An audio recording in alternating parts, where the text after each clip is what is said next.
Don't be silly, Stephen Miller. You're taking the fall.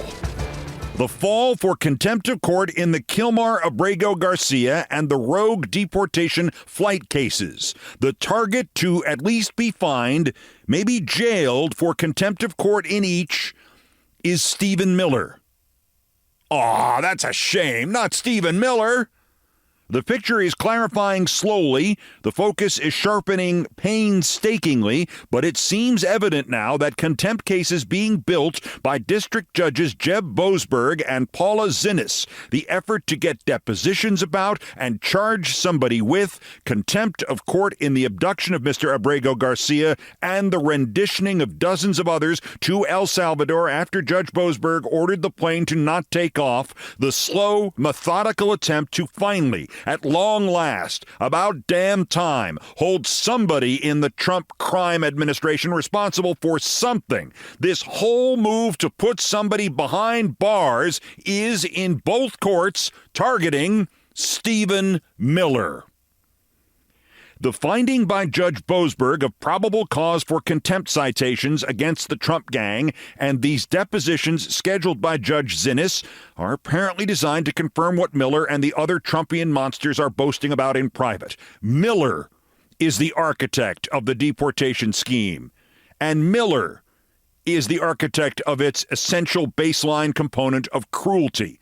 The man who has allegedly hated Hispanics since a girl he asked out in high school turned him down is also the architect of the scheme to disobey the district court orders to bring Abrego Garcia home and to disobey the Supreme Court in the process. That is what these courts are moving towards proving. The man who greets every warning from a court or an attorney or a human with a conscience to stop now before it is too late for him by getting louder and getting angrier and getting more monstrous, the man behind whatever step towards ethnic cleansing is next is clearly Stephen Miller. It sure looks like Judges Boasberg and Xinis want to put this ass behind bars. NBC News, quote, one figure seems to have more responsibility than anyone else for this mess, Trump advisor Stephen Miller. Former Judge John E. Jones III, now president of Dickinson College, on a legal website, quote, it's one big show of contempt for the court, rife with dishonest behavior, and I think Boasberg is entirely right to vindicate the authority of the court and commence these contempt proceedings. In the case of Judge Xinis, she's not there yet. What she's doing in stages is attempting to test the government's compliance. From one of my favorite analysts, Brian Beutler of Off Message, quote, most shrewd observers suspect that the contemner, the person who faces imprisonment for orchestrating defiance of a court order, is Stephen Miller, the monstrous twerp fascist who conceived of Trump's lawless immigrant expulsion regime. Trump would likely and corruptly order DOJ not to try a contempt case against Miller or anyone else in his administration. A judge might then invoke his or her prerogative to appoint outside counsel to stand in for the prosecution. DOJ might challenge the constitutionality of this judicial power. It was Miller who called Judge Xinis, quote, a Marxist judge who now thinks she's president of El Salvador. Why the back part of that would be a Trumpian insult, since Trump owns the president of El Salvador, I do not know. But it turns out Miller has done more than just insult judges and defy their orders. The website TPM notes, quote, a think tank founded by Stephen Miller sued Chief Justice John Roberts and the office that administers the judiciary, claiming that the White House should run the federal courts. The America First Legal Foundation sued, and the case ostensibly proceeds as a Freedom of Information lawsuit, with the Trump-aligned group seeking access to judiciary records. But in doing so, it asks the courts to cede massive power to the White House. The bodies that make court policy and manage the judiciary's day-to-day operations should be considered independent agencies of the executive branch, the suit argues, giving the president, under the conservative legal movement theories, the power to appoint and dismiss people in key roles. So this isn't just Miller and Trump trying to ignore and defy the courts. It's them setting up conflict with the courts and defying them, and perhaps having Miller martyr himself by going to jail or fighting going to jail, and trying to build up MAGA rage against all judges, even the ones on the Trump-owned Supreme Court. While TPM reports legal scholars are expressing both dismay and laughter at all this, we should express neither. Last week, after ICE arrested Judge Dugan in Wisconsin, Fox's Nepo baby, Peter Doocy, asked the White House official liar Caroline Leavitt, quote, "Would you ever arrest a federal judge or even a Supreme Court justice?" Instead of saying, "Of course not," Leavitt's reply ended fascistically. Anyone who is breaking the law or obstructing federal law enforcement officials is putting themselves at risk of being prosecuted. Absolutely. Does it make sense to behave like this? Does it make sense, even for Trump in his delusional state, to move so far towards active dictatorship that you start making John Roberts believe he could be arrested for refusing to enable Trump? Even after Roberts issued a statement about the existential need to keep the judiciary intact and independent? No, of course it does not make sense. It does not have to make sense. It's Stephen Miller. And of course it's Trump. Trump veering between preening that he is the mastermind of this anti-American, anti-humanity purge and insisting he knows nothing about it. Don't you need to follow the Constitution about their rights, he was asked yesterday? I don't know, he answers. Gullible deniability and a refusal to endorse the Constitution. Either way, Stephen Miller is the tumor inside the MAGA brain. I want both these judges to charge Stephen Miller with contempt and send bailiffs to detain him. Whatever happens after that, I do not think it will be what Miller expects it to be. Plus, to take a page from the appeal to heaven folks, maybe we'll get really lucky and Miller will resist arrest.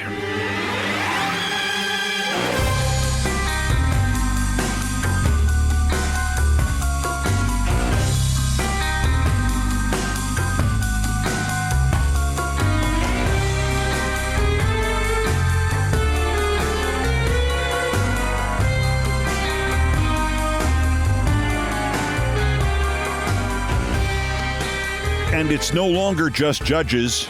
The next target of this regime, whose ability to restrain itself, even when restraining itself means furthering its own evil aims, seems to be disintegrating, governors. Gestapo Chief Tom Homan was asked about the guidance to state workers from Governor Tony Evers of Wisconsin to not stop ICE from carrying out actual deportation orders, but to seek guidance from legal counsel if they are confronted by ICE, or if ICE tries to get into state facilities, and to refuse demands for documents or other items, demands from ICE, without an Evers administration state attorney being there. Responding to Evers' two orders, both of them about as pro-ICE as anybody could actually be, Homan squealed, quote, "I meant what I said. You can not support what we're doing, and you can support sanctuary cities if that's what you want to do. But if you cross that line to impediment or knowingly harboring and concealing an illegal alien, that's a felony, and we're treating it as such," unquote. And of course, as we have seen, the Trumpist human trafficking gang will not let judges or others not under its control decide where that line is or who has crossed it. They make up the laws as they go along. Homan has threatened the governor of Wisconsin and the governor of every Democratic state. And going, as they say in hockey, from high to low, last week ICE conducted a raid in Irvine, California that they thought was so important that they did it in armored vehicles rolling past the overwatered lawns of the upscale part of that town, deployed drones to record overhead video of the tanks, and sent the acting chief ICE thug Todd Lyons to be there in person for this. The crime they have accused an unidentified suspect of committing: printing and posting flyers showing the photos, names, and what may or may not be the phone numbers and locations of ICE agents in the Irvine area. The flyers are in Spanish. There are no home addresses. There's not even a suggestion that there should be retribution or threat against the ICE mobsters, just a warning to the community using publicly available information. And they wanted to record the perp walk from overhead with drones to make it prettier for Fox News and Charlie Kirk and all the other propaganda outlets. And they brought the ICE director, though not Kristi Noem in 8 new action dress-up outfits, to crow about it. They brought him in a tank. They are depraved monsters. Happily, like most depraved monsters, they did not allow for the possibility that they are stupid depraved monsters. The suspect wasn't home. And what he does doesn't even vaguely fit the law under which they were hoping to persecute him. The ICE slug lions claimed the flyers put targets on the agent's back. Nice work, Mr. Lyons. You just confirmed the info is accurate. As immigration attorney Aaron Reichlin Melnick noted, the law in question that they want to use, 18 U.S. Code 119, demands intent to, quote, threaten, intimidate, or incite the commission of a crime of violence against the government representatives. A flyer that reads, in Spanish, "Watch out for them," is not a threat. It is a response to a threat. It is fully protected under the First Amendment until Trump suspends the First Amendment. There are 2 other next steps here. Trump and his minions have been examining if they can label foreign or foreign-born cartel and gang member suspects who are inside this country as enemy combatants, and thus deny them legal routes out if they are detained, or maybe even deny them access to legal counsel. If they get away with this, it is then just a short leap to be able to do that to native-born Americans. And if they can get away with that, combine it with Gestapo Tom Homan's threat to arrest governors, and the next judge or governor or commentator or ordinary civilian who crosses Trump could not only then be arrested, but could be seized and declared an enemy combatant, and they could be in Gitmo or El Salvador before anybody else knows about it. Or at least they could be in a GEO Group brand private prison.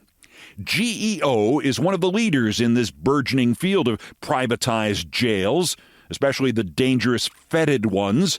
As the Democrats in the Senate Judiciary Committee noted back in January, GEO Group, quote, has faced criticism for safety violations, providing inadequate health care and poor management practices. These actions have negatively impacted the welfare and rights of incarcerated individuals and immigration detainees. And the GEO Group stands to earn hundreds of millions of dollars during the Trump administration as ICE is its largest source of revenue, unquote. And guess who has been lobbying for this company? Guess who has been lobbying for GEO Group? A heavy-duty special interest firm called Ballard Partners. And guess who one of Ballard Partners' in-house registered lobbyists is? Somebody who could have a direct connection to the direction of money to the GEO private prison cartel, but certainly has an indirect connection to that, none other than Pam Bondi, Attorney General.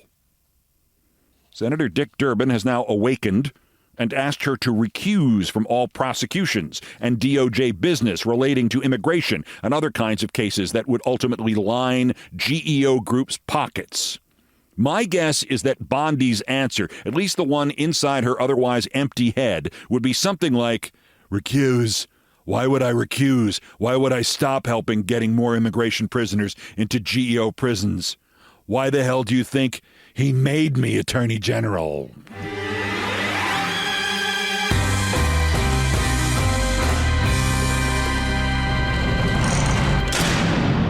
So, is John Fetterman in distress? We have 2 leaked stories and 1 leaked video implying just that. The video, which was from February, is of him refusing to wear his airplane seatbelt outside his sweatshirt while a flight attendant patiently explains to him that he will be taken off the plane and the plane will not take off if he doesn't.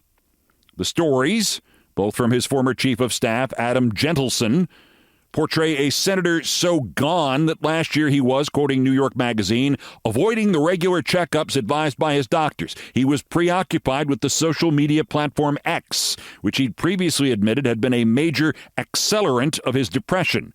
He drove his car so, quote, recklessly, Gentleson said, that staff refused to ride with him. He had also bought a gun, unquote. The magazine quoted other staffers, former and current, who insist many of these mental health red flags are resuming right now. Just as Fetterman was denying the New York Magazine story and his wife was asking, why is this a story, the old video appeared, and then so did a second story in the New York Times, reporting that the same ex-chief of staff wrote a letter to Fetterman's doctor a year ago this month about Fetterman's mental health. Quoting from the letter, "I'm worried that if John stays on his current trajectory, he won't be with us for much longer." The Times added, quoting its reporter now, other former members of his staff speaking on the condition of anonymity report that their colleagues sometimes were frightened to be in the senator's presence if he was in an amped-up mood. Being in distress is no longer a disqualification for national office, of course. Ask Trump. Ask a majority of Republicans in the House, and many of them in the Senate. In a rare bit of bipartisanship, the only time being in distress comes into play anymore is when the sufferer votes against his own party's principles, or lack thereof, or against its interests. Fetterman, of course, was showing that in January, vowing to work with Trump, and then joining Schumer in caving to the Republicans on a bill that, among other things, blocked any investigation of what the hell Elon Musk is doing to us. Speaking of being in distress. So sadly, the answer is, I don't care if Fetterman is sick or not. He's acting like a Trumpist. Get him out of the Senate. And speaking of Trump and cognitive health, as in Trump's cognitive living death, more and more and more evidence of more and longer delusions. Meet the Press yesterday about the coming explosive diarrhea form of inflation and the coming shortage of everything.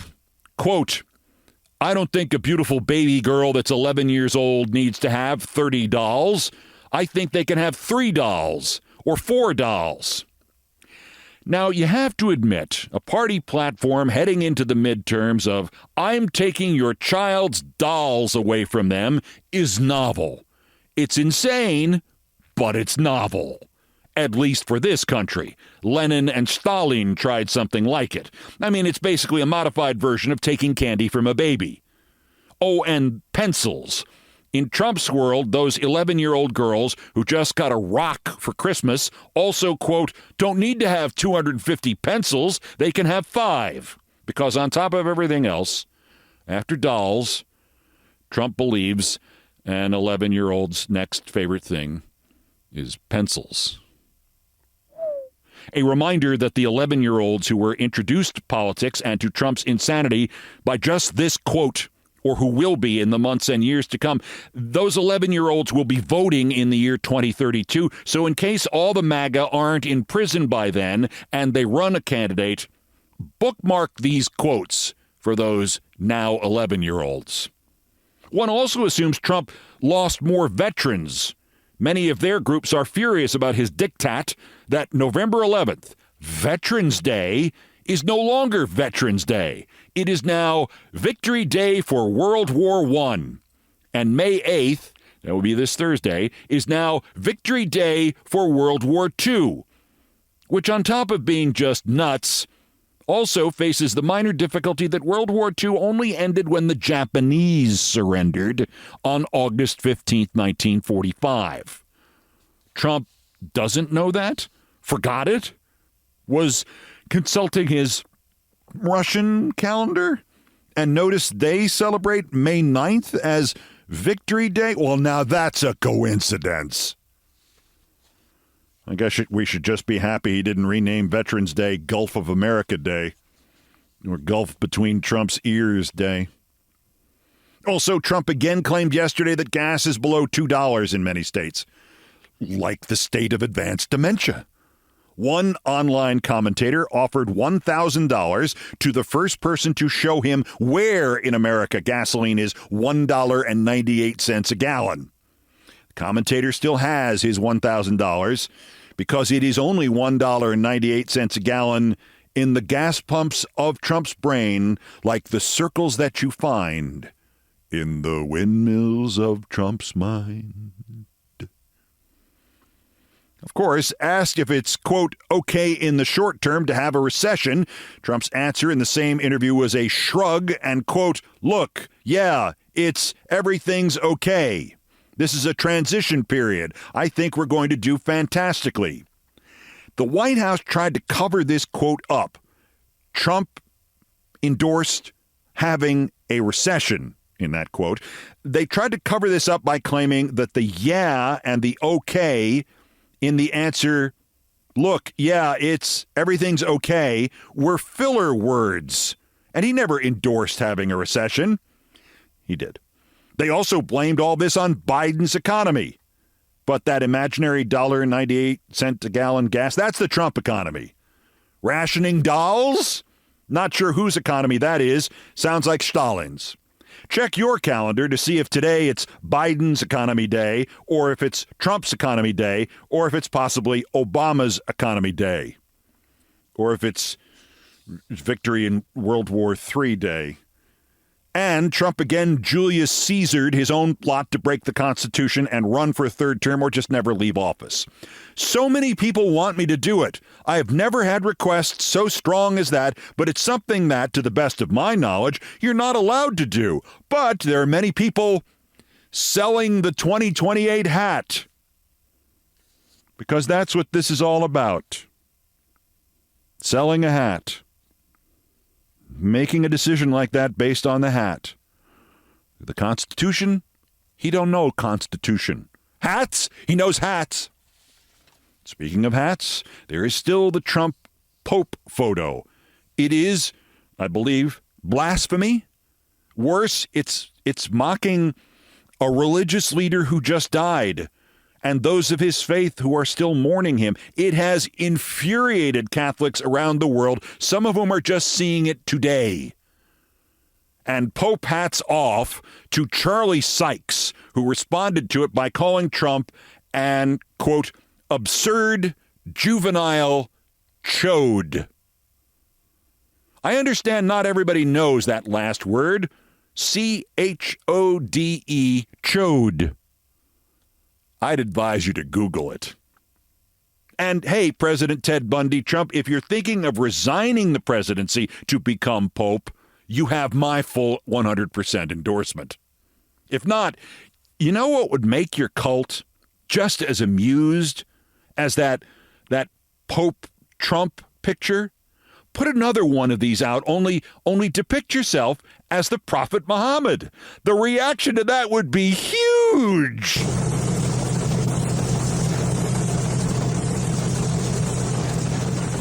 By the way, a House Democrat has now moved to impeach Trump, and it got zero attention. Sri Thanadar of Michigan did it, 7 articles.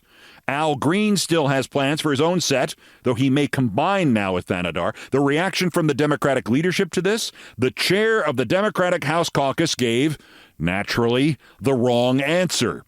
Quote, impeachment is, at times, a tool that can be used. This president is no stranger to that. He's been impeached twice. This is Pete Aguilar speaking. But we don't have any confidence that House and Senate Republicans would do their jobs, and so this is not an exercise that we're willing to undertake. So what? You don't file to impeach because you're guaranteed to remove him from office. You don't file to impeach because you're guaranteed to pass the articles. You don't even file to impeach because you're guaranteed to vote on your motion. You file to impeach because the bastard should be impeached. And because, as I've shown before, serious impeachment attempts, even the ones that go nowhere, are always, except for the second Trump impeachment and the 2022 midterms, they are always followed by a victory by the impeaching party in the next election. House, Senate, presidency, sometimes all three. Even in 2022, when it didn't work, the Democratic loss in the midterms was far smaller than predicted. The only hesitation should be about this growing attempt to repurpose impeachment by MAGA. There is apparently a viewpoint from the more realistic members of that cult that by this time next year, Trump will have wiped out any chance they have of retaining the House and maybe even the Senate, and that a serious impeachment attempt and their response to it to protect Trump could be the only Republican campaign platform. Their only rallying cry: you must put us back even after we caused the new depression, because otherwise the Democrats will impeach Trump and throw him out of office the day after they take over the House and the Senate. In that case, if this really does develop as not just a Republican running slogan, but the only one, let's pause. Let's research a little bit. We don't have to do this today. Let's pause the final decision on impeachment to see how much the fascists run with it and run on it. Or maybe, we could see some polling on it. Maybe. I mean, I understand the pollsters have lost all self-confidence, and with good reason. Which brings me to this final whopper. CNN's Harry Enton does a good job, albeit an often frantic, unintelligible one, which appears to be what is required now to be a cable news pollster, but he screwed up big. His survey, who would be doing a better job as president? Registered voters who said they voted in the 2024 election. He says these numbers should be a major wake-up call for Democrats. Who would be doing a better job as president? Results: Trump 45%, Harris 43%, same 12%. Firstly, Harris, no offense to Vice President Harris, but the Democrat you put into this polling is the one who just lost, who reeks of the last loss, fairly or unfairly. Why didn't you put Hillary in there, or Michael Dukakis, or General George McClellan? And how about just asking Trump versus anybody else? Another version of the poll I want to see. How about I want to change my vote? How does I want to change my vote do in polling? Also, these results. Harry, Trump, better job, 45%. Harris, better job, 43%. And 12% who answered same? Doesn't that mean, let's see, 43 plus 12 is 55. Doesn't that mean that 55% of voters now think Harris would have done better, or at least as well as Trump?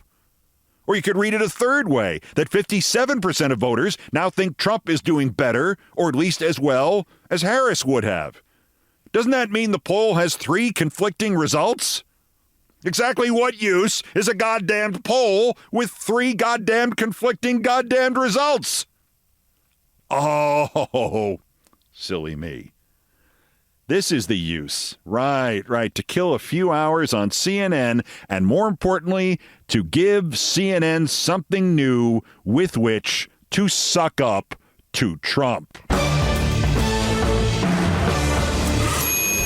Also of interest here, there's a worst person in the world and a best person in the world in the same story. A pretend reporter from Tucker Carlson's Daily Cancer tries to troll Congresswoman Ilhan Omar over Trump's unconstitutional renditions, and she gives him a 6-word answer, and the last 2 words rhyme with cluck cough. And here we go again. Tomorrow is the anniversary of the day Roger Bannister became the first human being to run a mile in less than 4 minutes, except for the one small detail that he wasn't the first human being to run a mile in less than 4 minutes. Not by at least 200 years. Maybe by at least 1,000 years. I got to explain this every year while half the news outlets in the world get it wrong again. Roger Bannister was not the first human being to run a mile in less than 4 minutes. He wasn't even the first guy in England to do it. That's next. This is Countdown. This is Countdown with Keith Olbermann.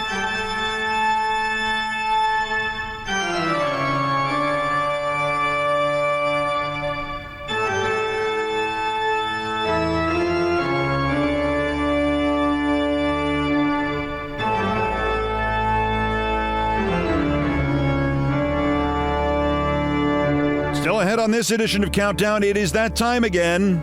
Tomorrow is the anniversary of the day in 1954 on which Roger Bannister became the first human to run a mile in less than 4 minutes. Except for one thing. He clearly wasn't the first human to run a mile in less than 4 minutes. And we've celebrated him for no good reason now for 71 years. The day Roger Bannister did not break the 4-minute barrier. Next in Sports Ball Center. First, believe it or not, there's still more new idiots to talk about. The roundup of the miscreants, morons, and Dunning-Kruger effect specimens who constitute the latest other worst persons in the world. The bronze, worse, it's a tie. 2 Trump robots. White House press secretary, you can't spell Caroline without L-I-E, and you can't spell Levitt without L-I-E. Get her quote here. DEI seeks to divide and pit Americans against each other based on immutable characteristics. President Trump put an end to it. In President Trump's America, individual dignity, hard work, and excellence are the only things that will determine if you get ahead. Or if you lie on behalf of a psychopath. That'll get you ahead, Caroline. Or if you get a full scholarship to play softball at St. Anselm's. Or if you're an idiot, but you have a television smile and you look like the beer waitress on the bottle of St. Pauli Girl beer, in which case you, Caroline Levitt, are a different kind of DEI hire, aren't you? She's tied with somebody who could challenge Levitt for dumbest by their own definition DEI hire in the Trump junta, Lori Chavez DeRemer, the Secretary of Labor, or more correctly, the Secretary of Ripping Off Labor. The International Longshore and Warehouse Union issued a statement correctly excoriating Trump for the tariff hallucination and the unnecessary trade wars that will essentially shut down America's ports in the next few months and get a lot of longshoremen and warehouse people fired because, as the statement ended, of, quote, a president's whims, unquote. Secretary Chavez DeRemer was brought on to CNN to respond, and she correctly repeated a memorized statement about how the Longshoremen's Union was essentially in agreement with Trump because they all wanted great trade. It's technically true. It's true in the same sense that I am in agreement with Trump because both of us want air so we don't stop breathing and die. I prefer to make efforts to have clean air. Trump prefers to have efforts to have poisonous air because he makes money off of it. But we agree we want air. But when anchor Pamela Brown kept hitting that one phrase, a president's whims, it was clear Secretary Chavez DeRemer didn't know what the word whims means. Brown said, whims? And it's nice to see a news person, especially on CNN, who is still astonished by the 24/7 hot and cold running bullshit coming out of this dictatorship. Chavez DeRemer replied, that quote sounded exactly in line with the president, to which CNN's Brown replied in frustrated astonishment, they're criticizing him. Good for you. As to the secretary, never admit, never apologize, never fail to use your stupidity against them. As an aside, Secretary Chavez DeRemer's great uncle has a star on the Hollywood Walk of Fame, in part because in a Disney film once he played a tree squirrel. The runner-up, you could speak better than I could, that's for sure. The runner-up, speaking of tree squirrels, Jesse Waters, the Fox guy with the skeletons in his closet who hosts the 8 p.m. show. Not the one with the skeletons in his closet who hosts the 5 p.m. show or the midnight show, nor any of the ones who have skeletons in their closet who host the other shows. Jesse, the one at 8 o'clock, is so dumb that it is remarkable that he's not in the Trump cabinet.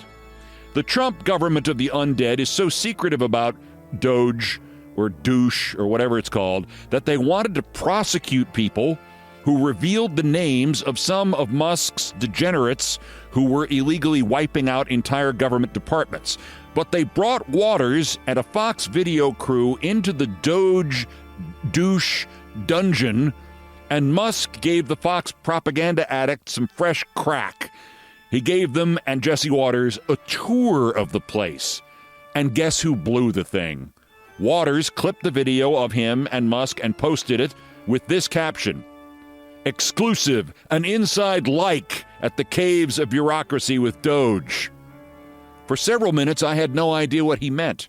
An inside like at the... Oh, that's look, meathead. An inside look, Jesse. An inside look at the caves of bureaucracy. Just read these things aloud before you hit send. It takes a second and it saves you all sorts of typos. Also, don't ever go in a cave with Elon Musk. Just don't. But our winner, Miles Morell. How much Morell do we have? We got Miles Morell. Miles says he'll be a congressman someday. Right now, though, he is a, quote, reporter, unquote, with the Daily Cancer Foundation, which for obvious reason, in public, calls itself the Daily Caller Foundation. But it was launched by Tucker Carlson. It's the Daily Cancer Foundation. Anyway, Miles doesn't even try. He claims to be a reporter, and yet his homepage photo is him doing 2 thumbs up in front of a Trump plane. That's 2 thumbs up, presumably to match the fact that his 2 eyes are on the 2 opposite sides of his own head. Miles tried to interview Congresswoman Ilhan Omar the other day. I have my problems with the Congresswoman, but every time I think they amount to something important, she wins me back over. Listen carefully to Miles trying to do an interview with the Congresswoman, or, if you don't like cuss words, A, why are you listening to this podcast? And B, don't listen carefully to this soundbite.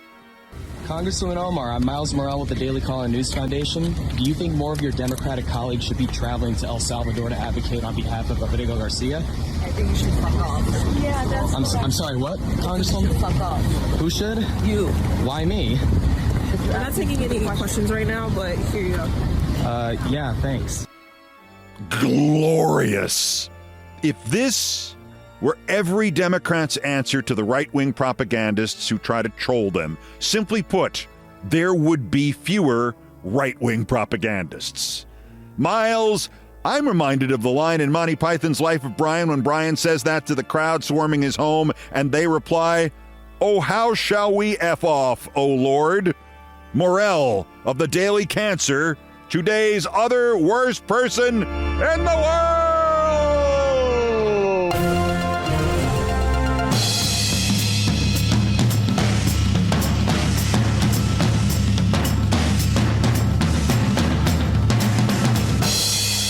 This is Sports Center. Wait, check that. Not anymore. This is Countdown with Keith Olbermann. From 6:04 p.m. prevailing local time in England on the early evening of Thursday, May 6, 1954, continuing until the day the man died on March 3rd, 2018, not a day went by, probably not an hour went by without somebody congratulating Roger Bannister on becoming or having become or being or forever being, or being immortalized by being the first human to run a mile in 4 minutes or less. The man who broke the 4-minute mile, except for one small detail. He wasn't. We cannot now comprehend what a big deal this really was. Neil Armstrong times Charles Lindbergh plus George Washington, maybe. The next day, the New York Times published 10 different stories about Roger Bannister breaking the 4-minute mile barrier, plus an editorial on the editorial page that asked if anybody in world history would ever do it again. Roger Gilbert Bannister, began the Times on the front page, ran a mile in 3 minutes, 59.4 seconds tonight to reach one of man's hitherto unattainable goals. There's just one problem.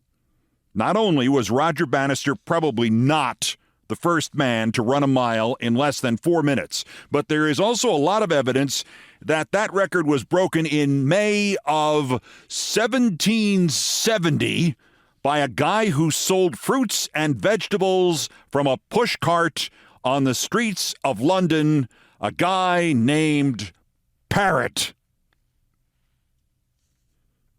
69 years later, and this is still the most famous run in the history of the world.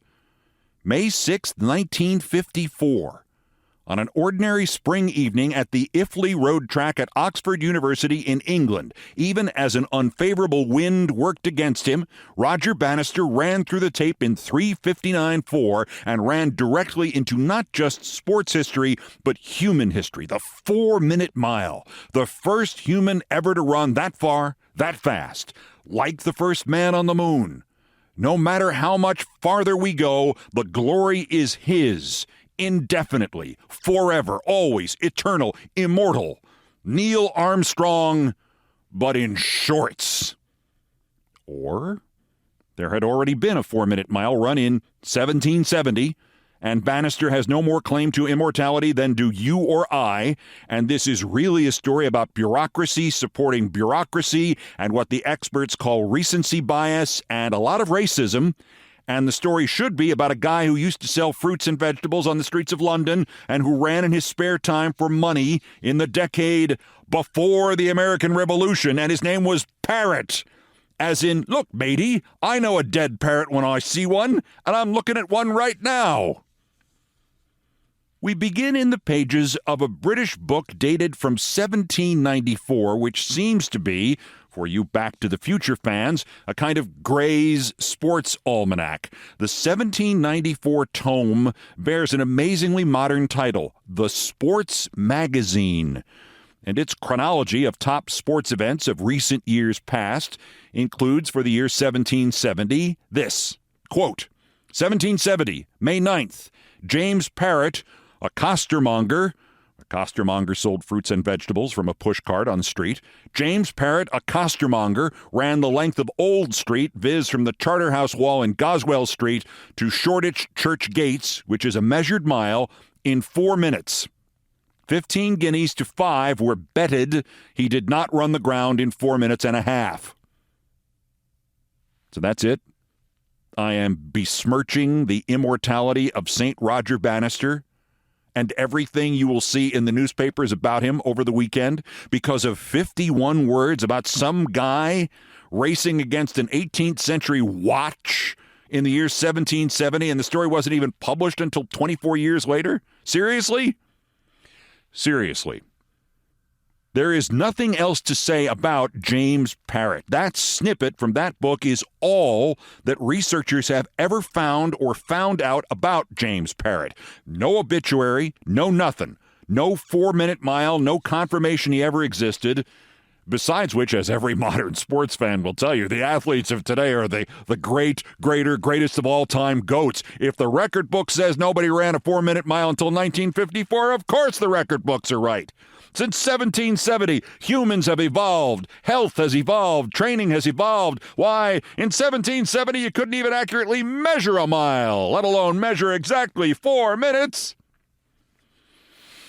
Actually, agricultural chains designed to resolve who owned what property and where international borders were had been introduced in 1620 and have proved to be, at worst, only off by around 2/5 of an inch over a mile. And if you're saying agricultural chains, you don't use agricultural chains in sports. Let me ask you this. What do they use in National Football League games to check whether or not it's a first down? Okay, we're giving them the accuracy of the agricultural chains we still use today in our pro sports. You could measure several blocks of London in 1770 and say, from way back there to right over here in front of the church, that is exactly a mile, governor. But how would you time it? 4 minutes exactly? What did they use? A really good sundial? No. They had a thing called a chronometer. The chronometer was perfected by 1761. You may know the chronometer as a Swiss watch, or as you might also know it, a Rolex. So this parrot runs a mile, or maybe he runs a mile plus 2/5 of an inch, and he is timed by several guys with Rolexes, and they all have the same score. He did it in exactly 4 minutes. If you're still not convinced, if you're still Googling Roger Bannister's descendants so they can sue this idiot Olbermann and his podcast, let me emphasize the part that convinced me that a man named Parrott did run a 4-minute mile 2 months and 4 days after the Boston Massacre unleashed the events that would culminate in the American Revolution. Permit me to reread that last sentence about James Parrott's run from Gray's Sports Almanac, from the Sporting Magazine of 1794. Quote, 15 guineas to 5 were betted he did not run the ground in 4 minutes and a half. This guy Parrott bet on himself and got 3-to-1 odds. And the 5 guineas wagered here, that would be worth about $5,500 in today's money. Meaning this was no 18th century Roger Bannister hoping to break a record for Queen and country.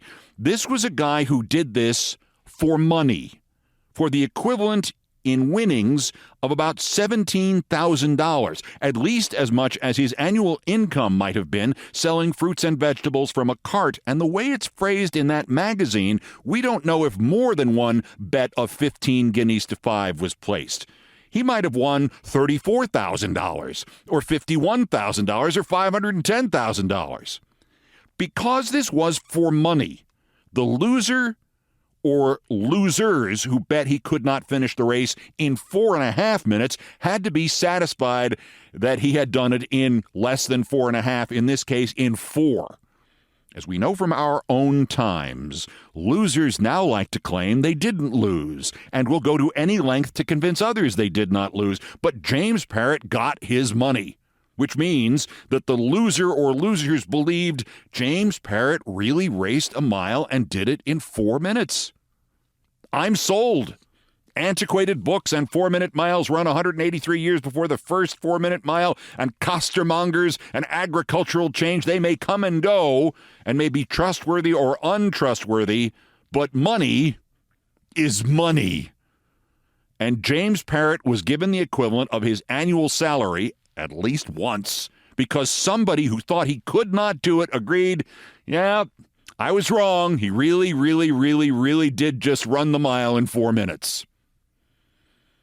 Now, of course, the whole account in the book could be wrong.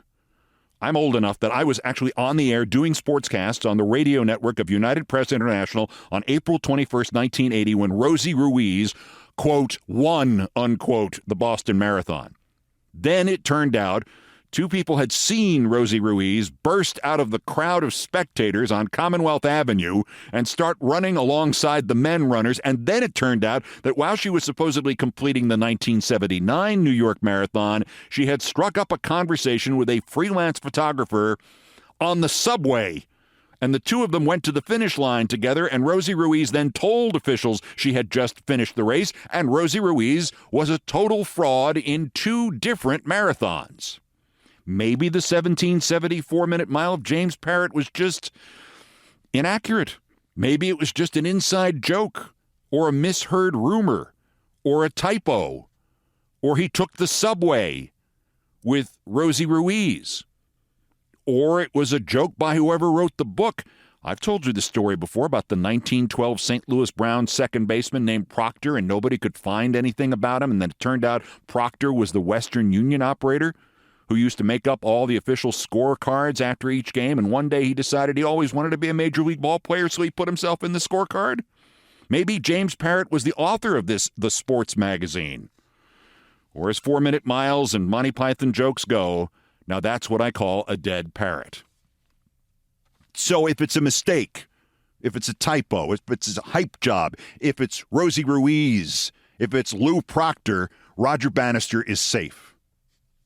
No, he's not, because there was also a runner named Powell, And Powell in 1787 said he could run a mile in 4 minutes, and he wasn't messing around. He bet 1,000 guineas that he could do it. $1.1 million in today's money. And not only that, but he ran on a famous English running track near Hampton Court, and 5 days before Christmas of 1787, he ran a time trial so that the gamblers could all come over and see what shape he was in and whether they should bet for him or bet against him. And he did it in the time trial in 4 minutes and 3 seconds. And when Powell said the bettors could see what shape he was in, he really meant it. He was dedicated to his cause. 5 days before Christmas, and this guy ran a mile naked. All that was in the papers. What happened in the actual race? We don't know that. Nobody has ever found that newspaper. Nobody's ever found an account of the race, only the time trial. So we have to go under the assumption that Powell never did better than 4:03. But once again, Roger Bannister's 4-minute mile has withstood the test of time, kinda. No, actually, it hasn't. There's also another guy named Weller.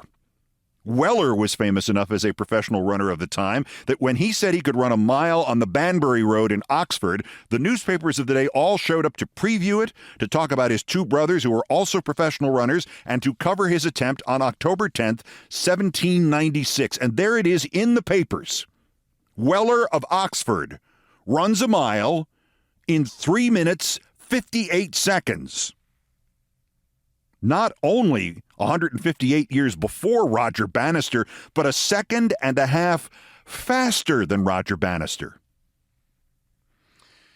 So here's the thing. If somebody really ran a mile in 3:59 or 3:58 at the time of the American Revolution, wouldn't that stand out as such an impossible performance, then such an anomaly, so startling that it would be viewed in the same way we would view news coming up on Monday that somebody now had just run the mile in 3 minutes flat? I mean, if somebody ran the mile in 3 minutes flat, we would check to see if the guy was a space alien or a time traveler. Wouldn't they have been amazed on October 10th, 1796? Disbelieving what they had heard? Not at all. And that's the second half of the story of the day Roger Bannister did not break the 4-minute barrier. Research and computers and simulations show that people in the 1780s were consistently running the mile in 4 minutes and 18 seconds, 4 minutes and 20 seconds, 4 minutes and 15 seconds. If the info about Weller is right, 3 minutes and 58 seconds. All the time these numbers were being put up by all kinds of runners. So a 4-minute mile would have been great, but not out of context, not in 1796. And then you have to ask, if it happened, where are all those records? Who were all those 4-minute 18 guys and 4-minute 3-second guys and 3:58 guys? What happened to the records? Well, see, that's another scandal. Those 18th century records were erased in the 19th century because richer, slower people in the 19th century wanted to say they held the records. They erased the record book. That part of the story and the additional sad truth that much of the claims about Roger Bannister are really, really racist. Next.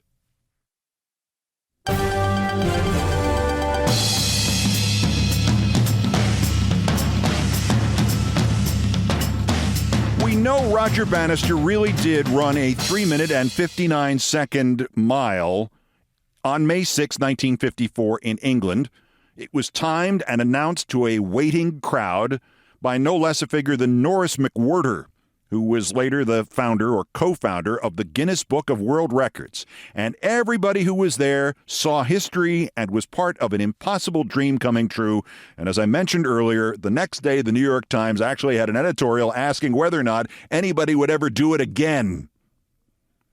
There is considerable evidence, as I've laid out here, that it was done before, like 200 years before.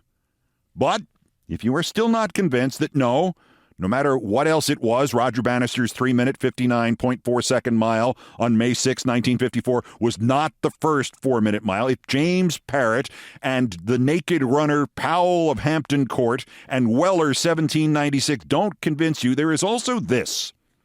There is a sports historian named Peter Radford, himself the bronze medalist in 2 sprints at the 1960 Olympics in Rome, and he brought the story of Parrott and Powell and Weller to the forefront in the British press nearly 20 years ago.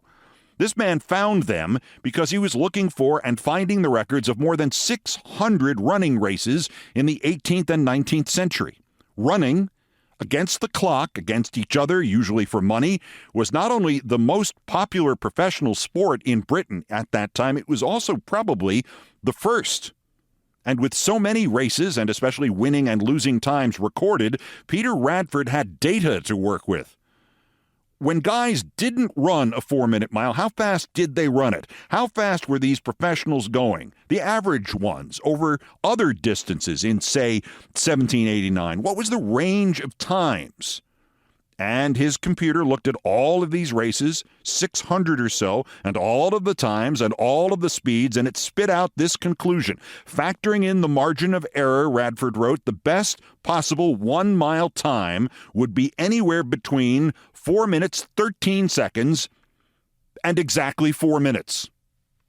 So no, you cannot say James Parrott ran the first 4-minute mile in 1770 and Weller ran the first sub-4-minute mile in 1796, not with certainty. But I think you can say with certainty that somebody did it before the year 1800, and that when Roger Bannister crashed through the tape at Oxford at 6:04 Greenwich Mean Time on the evening of Thursday, May 6, 1954, and the track announcer, Norris McWhirter, announced that Roger Bannister's time in the mile was, and he gave it a desperately long pause by all accounts, 3 minutes, 59 and 4/10 seconds.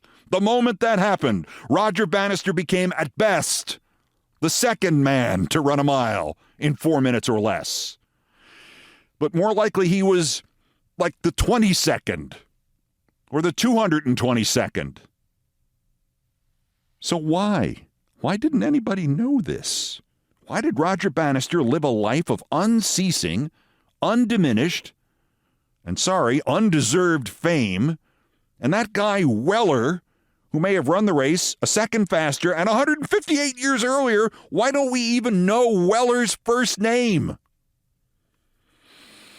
All sports are based on history. Records are made to be broken. The older the record, the louder the break. Who screwed this up? How did we lose Weller in the nooks and crannies of history? We didn't lose him. It wasn't an error. It was deliberate. And that's where this gets to be a crime. Our historian and ex-Olympic runner, Mr. Radford, quoted another ancient book, British Rural Sports by J.H. Walsh, which was published in 1888, and in it, all the dozens of speed and distance events had 2 sets of records, one for professionals like Parrott and Powell and Weller, the ones who ran for money, the ones on whom people bet, the ones who bet on themselves. There was that set of records, and then another set of records which was given far more weight and far more importance for the amateurs. By the early 20th century, Radford wrote, the professional records had been erased from these books, expunged, not forgotten, removed. Why? Because the professionals were far better than the amateurs. No amateur held the record in the mile. It was all professionals. But the amateurs were in charge. They were the British upper class. They raced not for money, but for sport. So the amateurs simply did what the upper class always does in this situation. They erased the records of all the professionals. And oh, by the way, they also erased all records set by women. The British obsession with the superiority of the amateur over the professional, if you've ever seen the movie Chariots of Fire, you already know exactly what I mean. It spread throughout the world through the Olympics. It's why Jim Thorpe lost all his gold medals from the 1912 games, why the greatest all-around athlete ever died in poverty because he had once played minor league baseball to make some money in the summer, and everybody knew about it, and nobody thought they'd hold it against it, but then they held it against him. He was a professional, so his records did not count, like James Parrott, or fill in the blank here, Powell, or I don't remember his first name, Weller. So the world record in the mile, as of the year 1861, was credited to a man, an amateur, named Matthew Green. Matthew Green was the fastest man in human history. 4 minutes and 46 seconds. 4 minutes and 46 seconds. In my 20s, I might have come close to that number. By 1913, the International Amateur Athletics Federation had taken over, and it recognized a runner from Cornell, not me, a different runner from Cornell, as the all-time outdoor record holder in the mile. 4 minutes and 13 seconds. John Paul Jones, 143 years after James Parrott. The indoor record in the mile was then held by a man named Abel Kiviat, 4:18 and 2. I met Abel Kiviat. I interviewed him when he was 90. I wish I had known about James Parrott then. I didn't. Abel and I talked about his roommate at the 1912 Olympics, Jim Thorpe. Got to tell you that story sometime, too. But boy, Abel Kiviat and I could have had a conversation about amateurs versus professionals and whether or not his record was actually a record. Anyway, you can see where this is all going, and we are almost at our proverbial finish line. Not only did history forget the great athletes of the 18th and 19th centuries like Parrott and Powell and Weller, who, if they did not break the 4-minute mile, they came damn close and did a lot better than my friend Abel Kiviat did, or my Cornell guy John Paul Jones, to say nothing of Matthew Green, 4 minutes and 46 seconds. What did you do, stop for lunch?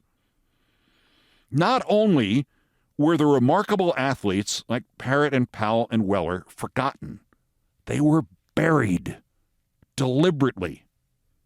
It makes the subject of the Roger Bannister 4-minute mile that everybody celebrates with almost undiminished astonishment every year at this time. It makes all of this a little less trivial and a little bit more nefarious and wrong and ugly. And speaking of ugly and Bannister, there is one other component to this story. In the 1990s, having been the god of the 4-minute mile for 4 decades, having been celebrated every day for breaking a record that was probably broken 183 years before, Roger Bannister was asked about the new generation of runners, those of African descent. On September 12, 1995, Sir Roger Bannister explained, quote, "It's certainly obvious when you see an all-black sprint final that there must be something rather special about their anatomy or physiology which produces these outstanding successes. And indeed there may be, but we don't know quite what it is. Some countries have the good fortune to have a high proportion of black sprinters and hurdlers." End quote.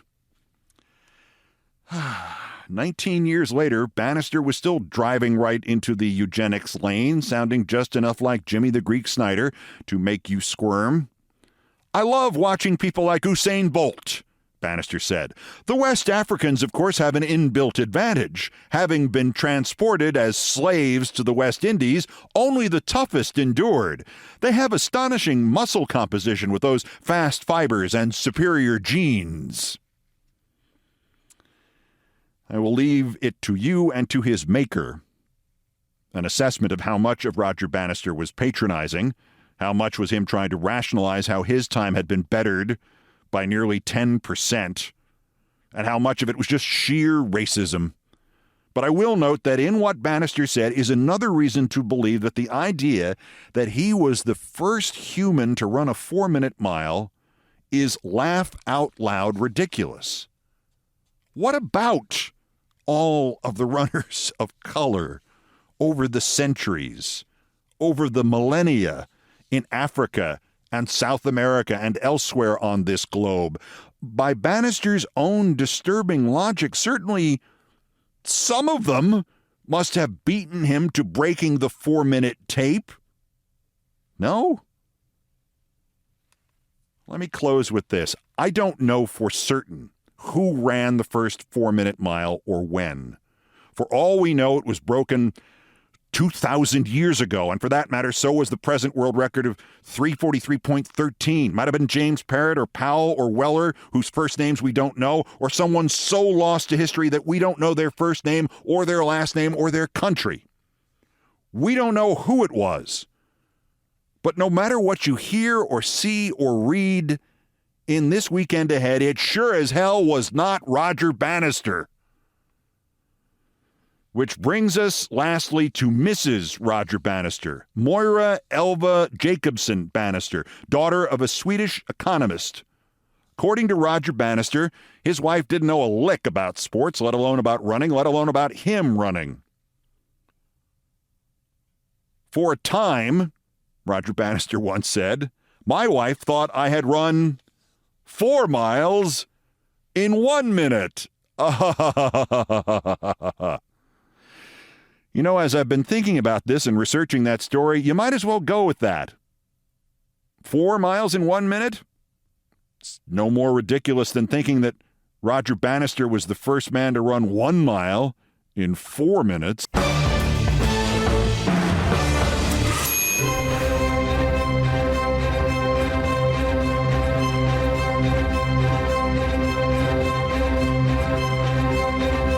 I've done all the damage I can do here for one day. Thank you for listening. Brian Ray and John Philip Chanel, the musical directors of Countdown, arranged, produced, and performed most of our music. Mr. Chanel handled the orchestration and keyboards. Mr. Ray was on guitars, the bass, and the drums. It was produced by TKO Brothers. And no, Roger Bannister did not become the first human being to run the 4-minute mile. Not in the whole of that millennium. Christ. Our satirical and pithy musical comments are by the best baseball stadium organist ever, Nancy Faust. The sports music is the Olbermann theme from ESPN2, written by Mitch Warren Davis, courtesy of ESPN Inc. Other music arranged and performed by the group No Horns Allowed. My announcer today was my friend Nancy Faust. Everything else was, as ever, my fault.